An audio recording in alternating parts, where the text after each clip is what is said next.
తిరుమలై నాయకరాజుకి షణ్ముఖుడు కళ్ళలో కనిపించి తాను సముద్రంలో ఉన్నానని చెప్పాడు అనుకున్నాం కదా. అంతేగాక సముద్రంలో ఎక్కడ నిమ్మకాయ కనిపిస్తుందో పైన గరుక్మంతుడు తిరుగుతూ ఉంటాడో అక్కడి నీటి లోపల తాను పైకి వస్తానని చెప్పాడు. అప్పుడు వడమలై వాయుపిళ్ళై అనేటువంటి వ్యక్తి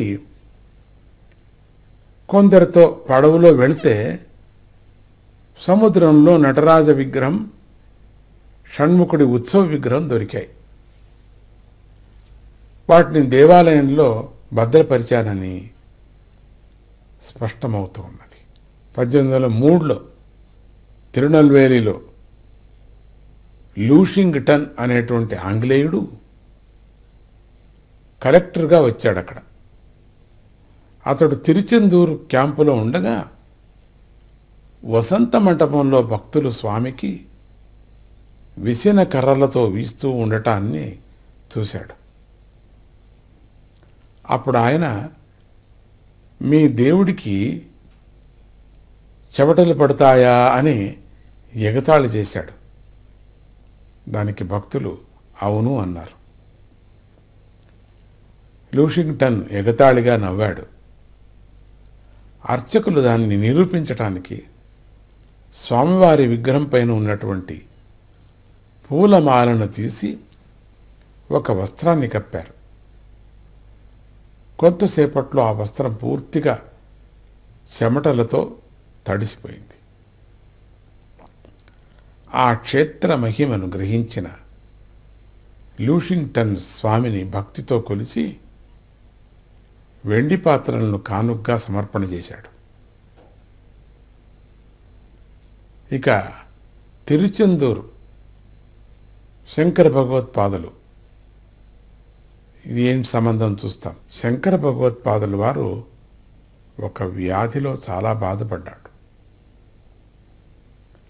ఆ వ్యాధి నివారణ కోసం గోకర్ణంలోని ఆత్మలింగాన్ని సేవిస్తూ ఉండగా తిరుచెందూరుకు వెళ్ళి స్వామిని కొలిస్తే వ్యాధి తగ్గుతుందని శివుడి మాటలు వినిపించాయి.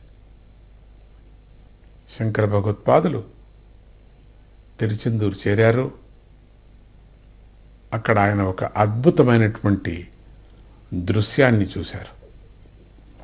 అదేమిటంటే ఆదిశేషుడు నెమ్మదిగా జరిగి షణ్ముఖుడిని కొలిచే దృశ్యం. ఆదిశేషుడు సుబ్రహ్మణ్య స్వామి భుజాలను అలంకరించడాన్ని తెలుపుతూ భగవత్పాదులు సుబ్రహ్మణ్య భుజంగ స్తోత్రాన్ని రచించారు. అక్కడ ఈ స్తోత్రం మొత్తం 33 శ్లోకాలతో ఉంది. 3+3+6 అనేటువంటి సంఖ్య షణ్ముఖాలు తెలుపుతున్నది. ఈ స్తోత్రాన్ని పారాయణ చేసేవారికి సమస్త వ్యాధులు, విశేషంగా చర్మ వ్యాధులు కూడా నయమవుతాయి. ఇక తిరుచెందూరు కుమార గురుపరస్వామి విచారంగా మనం తెలుసుకుందాం. తమిళనాడులోని శ్రీ కైలాసంలో ఉన్నటువంటి షణ్ముఖ కవిరాయ శివకామసుందరి అనేటువంటి సుబ్రహ్మణ్య స్వామి భక్తులు ఉండేవారు. ఏమవుతుందో చూస్తామా? జై గురుదత్త.